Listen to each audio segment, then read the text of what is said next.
Alors on est de retour sur l'exercice 5 avec donc ma petite question supplémentaire. Quelle est la valeur de x pour obtenir CF par rapport parallèle à DG? Donc il faut faire en sorte que DG soit parallèle à CF. Obtenir CF par rapport parallèle à DG, ça veut dire que les longueurs des triangles semblables, donc le triangle vert qui sera donc celui-ci, et les longueurs du triangle agrandi qui sera donc rouge, les longueurs de ce triangle, de ces deux triangles, sont proportionnelles. Donc on veut que DG sur CF soit égal à DG sur CF soit égal donc à AG sur AF.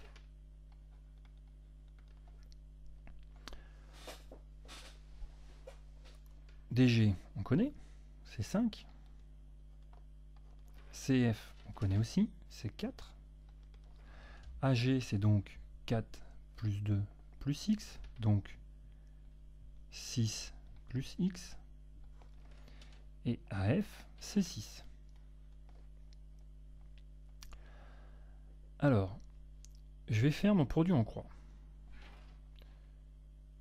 En utilisant produit en croix, je sais qu'on peut avoir 5 fois 6 qui va être égal à 4 fois, alors il faut faire attention, ce sera 6x plus 6. On multiplie la quantité complète sur le numérateur de la deuxième fraction. D'accord? Ici, c'est 6x plus 7 qui est multiplié par 4. Alors ça, je peux le calculer. 5 fois 6, je sais que ça fait 30. Égale 4 fois 6 plus 6. 4 fois 6 plus 6. 4 fois 6 plus x. Donc j'obtiens 30 égale 4 fois 6 plus x. Alors comment faire avec ça? Alors il y a différentes stratégies. Pour l'instant, je vais rester sur ma stratégie de dire, eh bien j'ai 1 fois 4 ici, donc j'ai 4 fois la quantité qui est là. Donc pour pouvoir obtenir le x, il va falloir rentrer dans la parenthèse. Mais je ne peux pas rentrer dans la parenthèse tant que je n'ai pas retiré la multiplication par 4.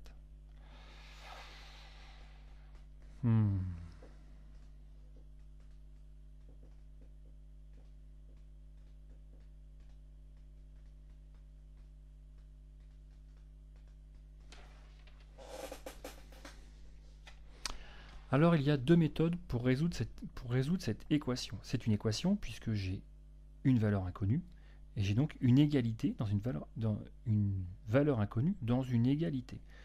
30, c'est le résultat de cette opération-là. Quelle est la valeur de x qui me permet d'avoir, après avoir fait ce calcul-là, 30? Alors il y a deux méthodes. Première méthode,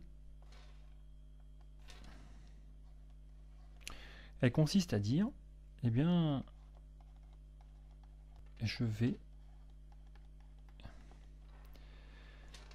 calculer mon membre de droite. Calculer, c'est-à-dire, je vais voir un petit peu comment je peux arranger les choses. Je veux 4 fois ce qu'il y a dans la parenthèse. Donc dans la parenthèse, j'ai un 6 et j'ai un x. Donc je veux déjà 4 fois le 6. Donc je vais écrire 4 fois le 6.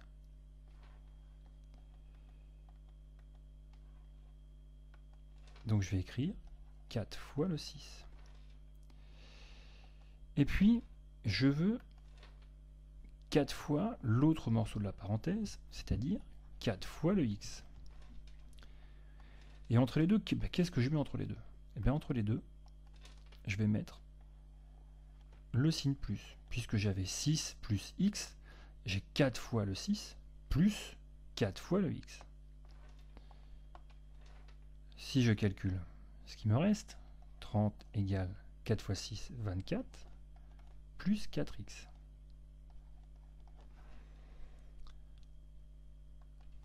Alors, j'ai 24 plus 4x, et ici j'ai 30. Donc déjà, je peux savoir combien font 4x. Avant de rajouter quelque chose à x, et au 4x ici, je peux déjà savoir combien font 4x. Donc pour savoir ce que font 4x, ben, il faut que je puisse retirer le plus 24. C'est-à-dire que je vais soustraire 24 dans chaque membre de cette équation, le membre de gauche et le membre de droite. Donc si je supprime une quantité d'un côté, il faut que je supprime aussi la même quantité de l'autre côté. Donc 24 plus 4x moins 24, ben, mon 24 s'annule. 30 moins 24, ça fait 6. Maintenant, il me reste à trouver la valeur de x. Donc là, j'ai une multiplication par 4. Là, c'est multiplié par 4. Donc pour enlever le multiplié par 4, donc si 4x sont égaux à 6, eh bien, il faut que je divise cette quantité par 4 pour avoir un seul x. Et donc je vais aussi diviser par 4 de l'autre côté du signe égal. Donc ça va me faire 6 divisé par 4. Donc je trouve x égale 1,5. La deuxième méthode, donc à partir de cette expression-là,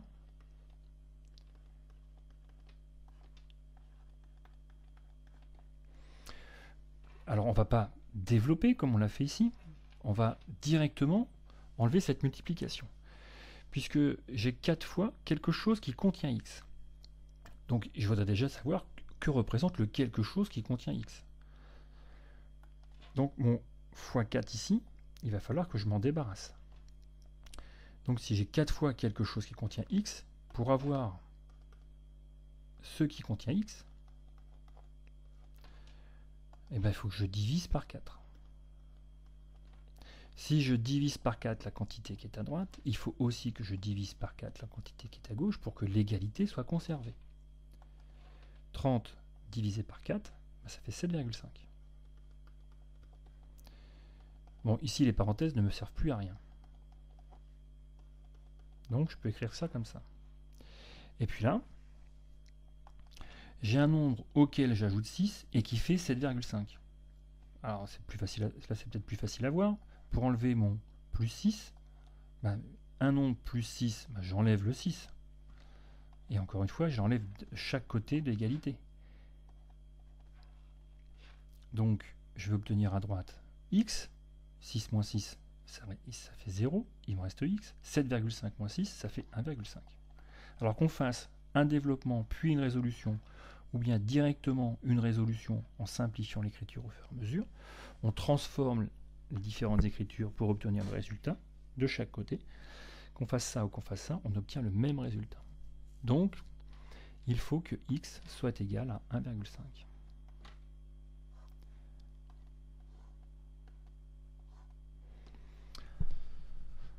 Alors il y avait une autre solution qui consistait à tâtonner, c'est-à-dire à essayer de trouver des valeurs avec votre calculatrice jusqu'à ce que l'égalité des rapports soit juste. Par exemple ici, quelle valeur vous mettez ici pour faire en sorte que ce nombre-là soit aussi égal à 5K. Alors bien sûr, vous pouvez y arriver de cette façon-là, c'est du tâtonnement, mais c'est pas une méthode de résolution en soi, ça permet de rechercher des valeurs. Mais ça, ce sont des méthodes de résolution qu'on peut vraiment écrire. Donc ça y est, je connais ma valeur de x.